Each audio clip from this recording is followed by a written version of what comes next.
I've made reference to the Malibu brand being the first brand for skin that used vitamin C, specifically ascorbyl palmitate in those days and vitamin C when we realized they weren't stable, which was the reason that it was so important that crystal gel being used by professionals while the client was even in the chair.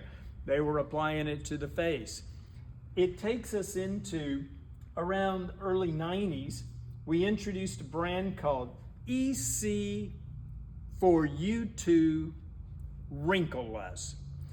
This brand, as we can see on the ingredient list, is using ascorbyl palmitate. Again, this is where we realized that when we first made the product, we had the functionality and the efficacy of the vitamin C, because it's not nearly as effective as ascorbic acid at that time.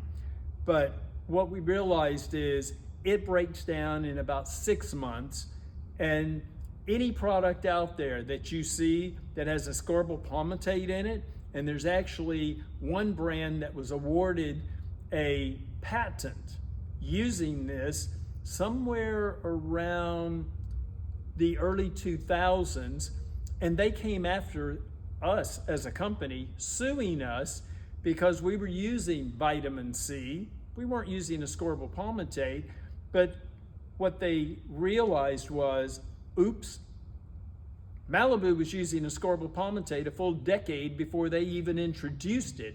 If we had known that they were protecting that, because there's 5 years that we could have actually raised that issue and said, oh no, you can't protect that, because we've had precedent. We've used that before, but we didn't realize that they were going after a patent on it. And the fact is, it has deceived many human beings to think they're putting vitamin C as a claim, when not just that brand, many brands are using liquid vitamin C's, from ascorbyl palmitate to magnesium ascorbyl phosphate, ethyl ascorbic acid. There are many versions now that are claiming to be stable, but they are not ascorbic acid. And ascorbic acid is the chemical name of vitamin C. Personally, I think the FDA should make it a very strong statement that if you claim vitamin C on your product, that it has to be ascorbic acid. Otherwise, it should be called a derivative of ascorbic acid, not vitamin C.